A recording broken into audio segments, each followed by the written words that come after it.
요한일서 3장 1절부터 12절 말씀 함께 읽었습니다. 1절 보시면 보라 아버지께서 어떠한 사랑을 우리에게 베푸사 하나님의 자녀라 일컬음을 받게 하셨는가 우리가 그러하도다. 그러므로 세상이 우리를 알지 못하면 그를 알지 못함이라. 이렇게 말씀하고 있죠. 하나님의 사랑이 우리를 그분의 자녀 되게 하셨다. 그렇게 말씀하고 있습니다. 그러나 우리의 이런 변화된 신분, 우리의 새로운 정체성, 그것을 세상은 알지 못한다. 이렇게 말했습니다. 왜 그렇죠? 우리는 빛에 속했고 세상은 어둠에 속했기 때문에 그렇습니다. 어둠에 있는 자들은 빛의 일을 깨닫지 못하는 법입니다. 어둠에 있는 자들은 빛 가운데서 일어나는 사건을 알 수도 없고 깨달을 수도 없는 것이죠. 세상은 어둠 가운데 속해 있기 때문에 하나님과의 이 새로운 그 아버지와 아들의 그 사랑의 관계로 회복된 우리의 이 새로운 정체성을 알지 못한다는 것입니다. 2절에 보니까 사랑하는 자들아 우리가 지금은 하나님의 자녀라 장래에 어떻게 될지는 아직 나타나지 아니하였으나 그가 나타나시면 우리가 그와 같을 줄 아는 것은 그의 참모습 그대로 볼 것이기 때문이니 이렇게 말씀하죠. 자, 하나님 자녀된 현재의 상태를 말하죠. 지금은 우리가 하나님의 자녀인 상태다. 그리고 미래적 소망은 뭡니까? 바로 부활하신 예수님처럼 그 부활의 모습으로 우리가 변화될 것을 소망하는 그 미래적 상태가 있습니다.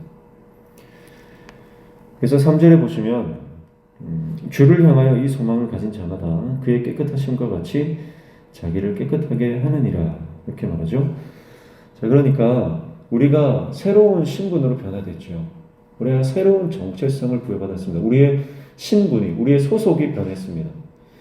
예수 그리스도의 복음으로 말미암아 우리는 하나님의 자녀가 되었고요. 하나님의 백성이 되었고요. 하나님을 왕으로 모시는 그런 완전히 신분과 소속이 바뀌었죠. 그런 현재적인 상황, 현재적인 새로운 그 정체성을 받은 상태, 그것 때문에 우리는 우리 자신을 깨끗하게 할 수밖에 없는 거죠.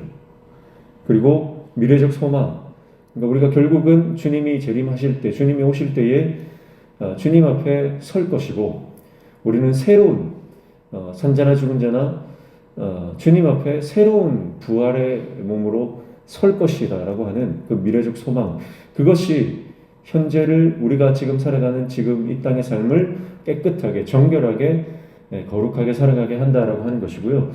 이 거룩하게 살아간다, 깨끗하게 한다라고 하는 것, 그것은 본질적으로 하나님 안에 거하는 것을 말하는 겁니다. 그래서 4절부터 6절까지 보시면 그런 죄에 관해서 말씀을 하죠. 4절 보시면 죄를 짓는 자마다 불법을 행하나니 죄는 불법이라. 불법, 말 그대로 법을 어기는 것이고 법이 없는 상태를 말해요. 5절에 그가 우리 죄를 없애려고 나타나신 것을 너희가 아나니 그에게는 죄가 없느니라 말씀하셨습니다. 주님은 죄가 없으신 분이죠. 주님 안에 거한다는 것은 죄를 가지고 그 안에 들어갈 수 없다는 겁니다. 우리의 모든 원죄, 그것을 다 해결해 주셨고 죄를 없이 해주셨다는 거죠. 6절에 그 안에 거하는 자마다 범죄하지 아니하나니 범죄하는 자마다 그를 보지도 못하였고 그를 알지도 못하였느니라 그렇게 말씀하고 있습니다. 그러니까 주님 안에 거하는 자, 하나님 안에 있는 자는 자신을 깨끗하게 한다라고 하는 것입니다. 여기서 범죄한다라고 하는 것은 하나님과의 관계가 끊어진 것을 말해요. 그러니까 하나님과의 관계가 끊어진 사람이 하나님 안에 들어갈 수 있습니까? 그럴 수 없다는 것이죠. 7절에 보시면 자녀들아 아무도 너희를 미혹하지 못하게 하라. 의를 행하는 자는 그의 의로우심과 같이 의롭고 이렇게 말씀합니다. 자, 아무도 너희를 미혹하지 못하게 하라. 이것은 거짓 교사들이 그 교회 안에 들어와서 그들에게 영주주의 사상을 퍼뜨리는 거죠.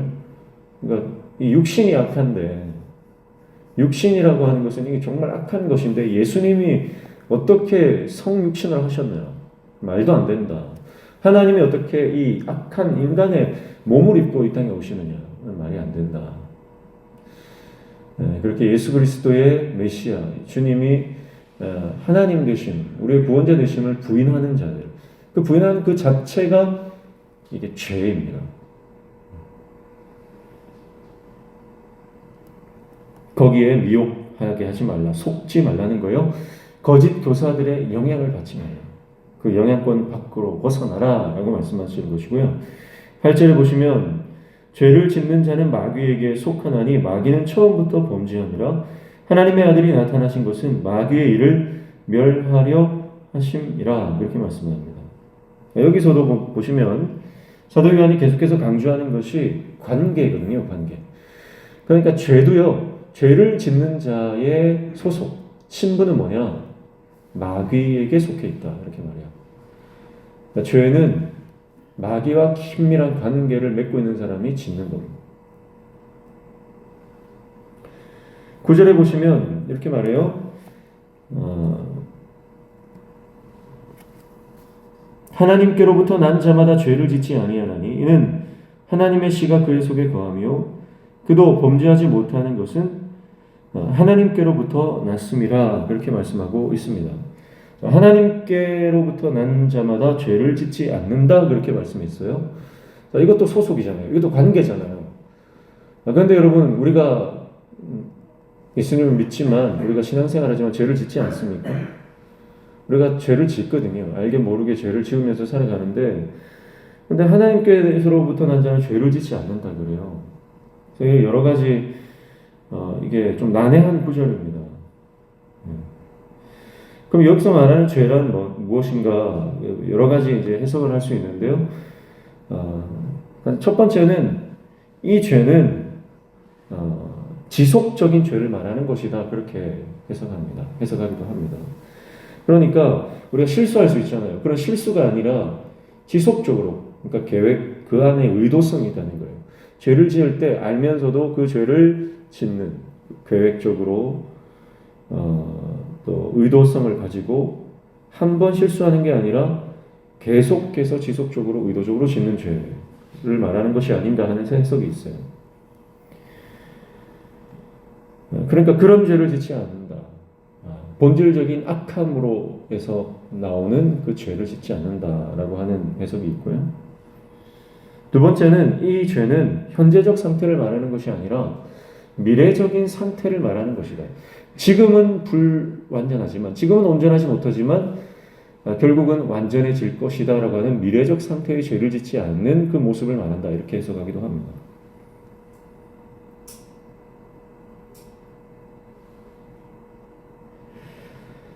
그러나 문맥상으로 보면 이 죄를 짓지 않는다라고 하는 것은 결국은 관계적인 측면에서 해석하는 것이 옳겠다 이렇게 생각이 되죠. 왜냐하면 이미 8절에 죄를 짓는 자는 마귀에게 속했다라고 하는 죄와 마귀의 관계에 대해서 말을 했죠. 그러니까 9절에도 그 문맥을 고려했을 때에 이 죄를 짓지 않는다라고 하는 것은 이 죄가 하나님을 떠나는 죄를 말한다 이렇게 볼 수 있어요. 그러니까 하나님께로부터 난 자는 하나님과의 관계가 깨어지지 않는다. 하나님을 떠나는 것이 죄잖아요. 그분의 말씀을 떠나는 것, 하나님이 의도하신 삶을 살아가지 않는 것, 그게 죄거든요. 그러니까 하나님과의 관계가 하나님께로부터 난 자는 우리가 넘어지고 깨어지고 실수할 수는 있겠지만 그 하나님 안에 늘 거한다 이렇게 말씀을 해석할 수 있겠습니다. 그렇게 해석하면 문맥적으로 굉장히 자연스럽고요.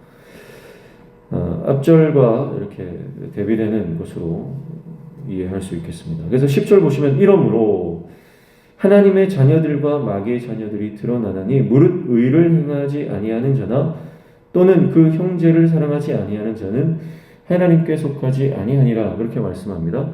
자, 그러니까 지금 거짓 교사들, 교회 안에 들어왔던 그 거짓 교사들과 진리를 편에 서 있는 사람들을 대비시키는 것으로 이렇게 볼 수가 있겠습니다. 그러니까 지금 교회 안에서 성도들을 분열시키고 잘못된 복음, 다른 예수를 전하는 그들을 향해서 그들은 어둠에 속한 자요 마귀에게 속한 자다 이렇게 말씀하는 것이고요. 그러나 끝까지 믿음을 지키고 하나님을 붙들고 끝까지 진리를 고수하는 사람들, 그 사람들은 바로 빛에 속한 자요 하나님의 자녀다 그렇게 말씀하고 있는 것이죠. 그리고 더 중요한 것 하나가 그들이 정말 하나님의 자녀인지 아니면 어둠에 속한 자인지 마귀에게 속한 자인지 드러나는 그 증거가 뭐냐? 그것은 바로 옆에 있는 형제를 자매를 사랑하느냐라고 하는 그 모습을 통해서 드러난다라고 하는 것입니다. 그래서 그 형제를 사랑하지 아니하는 자는 하나님께 속하지 아니하였다 그렇게 말씀하고 있는 것이죠. 그래서 11절 12절에 이렇게 결론을 내리죠. 11절 우리는 서로 사랑할지니 이는 너희가 처음부터 들은 소식이라. 12절에 가인같이 하지 말라. 그는 악한 자에게 속하여 그 아우를 죽였으니 어떤 이유로 죽였느냐? 자기의 행위는 악하고 그의 아우의 행위는 의로움이라. 이렇게 말씀합니다.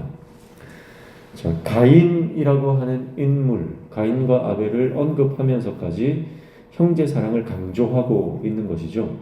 그러니까 생각보다 이 요한이 편지를 보내는 이 편지를 받는 교회의 상황이 의외로 심각한 상황에 놓여 있다라고 하는 것을 추측해 볼 수 있겠습니다. 지금 교회 안에 분열로 이 많은 어려움을 겪고 있다는 거죠. 분열된 이 깨어진 관계들이 있다는 겁니다. 하나님과의 관계가 깨어지고 또 형제들 간에 특별히 이 안에 깨어진 이 관계의 문제들이 생각보다 심각한 상황이다라고 하는 거죠. 그래서 살인한 가인의 예를 들면서 강한 어조로 권면하고 있는 것입니다. 그도 그럴 것이 교회 안에 들어온 거짓이 진리와 비진리의 진영을 확연하게 지금 구별하고 있기 때문에 그 분열의 역사 이것이 굉장히 강력하게 일어나고 있는 것을 알 수가 있겠습니다. 자, 그런데 사도 요한은 정말 사랑의 사도답게 어떻게 말씀하나요? 이러한 그 교회 안에 초래된 분열 이것을 해결하는 방법이 뭐다? 그것은 사랑이다. 그렇게 말씀하고 있는 것이죠. 정죄와 비판이 아니라 편가르기가 아니라 그는 서로 사랑할 것을 말씀하고 있습니다. 2절에도 보면요. 사랑하는 자들아 그렇게 말하죠. 사랑하는 자들아. 7절에도 자녀들아 이렇게 말합니다. 자녀들아. 그러면서 11절에 우리는 서로 사랑할지니 이는 너희가 처음부터 들은 소식이라. 이렇게 말씀하고 있어요. 사랑하는 자들, 내가 사랑하는 자녀들, 우리가 서로 사랑하자. 그렇게 말씀하고 있는 것입니다. 결국 교회 안에 분열된 문제들, 이것은 예수 그리스도의 사랑으로 돌파해 나아갈 수 있다고 하는 것입니다. 우리 안의 문제, 우리 안의 어떤 관계적 분열의 문제, 여러 가지 해결되어지지 않는 관계적인 문제들이 있을 수 있습니다. 교회 안에 그런 일들이 왕왕 일어나는 것이 사실이죠. 그러나 그것을 돌파하는 것은 언제나 예수 그리스도의 사랑입니다. 사랑이 아니면 해결되지 않습니다. 어떤 지혜로운 말이나 아니면 어떤 대처들 그것들이 잠시 아픔을 상처를 봉합할 수는 있겠습니다. 그러나 그것을 완전히 치유하는 것은 사랑입니다. 그래서 우리 안에 가정 안에도 마찬가지고 교회 안에도 마찬가지고요. 임시로 잠깐 꼬매 놓는 정도가 아니라 그것을 예수 그리스도의 그 십자가 앞에서 완전히 그것이 치유되고 회복되는 길은 바로 십자가 사랑이다. 우리가 이것을 기억해야 할 줄로 믿습니다. 주님이 다시 오시기 때문에 미래적 소망을 가지고 지금 내가 하나님의 자녀되었기 때문에 현재적 삶을 우리는 그 미래적 소망과 현재의 은혜를 우리가 기억하며 믿음으로 살아가는 것입니다. 끊임없이 우리를 미혹하는, 우리를 속이는 많은 유혹의 말들, 미혹의 영들이 역사합니다. 그 가운데서 우리는 하나님 안에 거하는 예수 그리스도 안에 바뀌어진 신분, 바뀌어진 소속감으로 우리는 주님 안에서 그 모든 유혹들을 이겨나가야 할 것입니다. 그리고 우리가 이 땅을 살아가는 동안 우리 옆에 있는 형제들, 우리에게 주어진 공동체 일원들을 그 십자가 사랑으로 품고 살아가며 모든 분열들을 회복시켜 나가는 그런 거룩하고 복된 삶을 살아가는 모든 주의 종들 되시기를 주님의 이름으로 축복합니다. 기도하겠습니다. 하나님 아버지, 우리가 이 땅에서 살아가는 동안 내가 어디에 속해 있는지 정확한 자기 인식, 우리의 소속감을 분명히 할 수 있도록 우리에게 믿음 주시고, 그렇기 때문에 죄와는 싸울 수밖에 없고 우리를 깨끗하게 지키며 주님 안에 거해야 한다는 것을 우리가 기억하며 이 땅에서 승리하는 인생 되게 도와주시고, 마지막 날 예수님처럼 부활하여 주님 앞에 설 것을 바라보며 이 땅의 모든 아픔과 고난과 역경들을 돌파해 나아가는 하나님의 종들 되게 도와주시옵소서. 이 아침에도 주님 앞에 나와 간구하며 기도하는 모든 제목들 들어응답하여 주시고, 우리 삶에 막혀진 문제들이 열려지는 형통의 은혜를 허락하여 주시옵소서. 예수님의 이름으로 기도하옵나이다.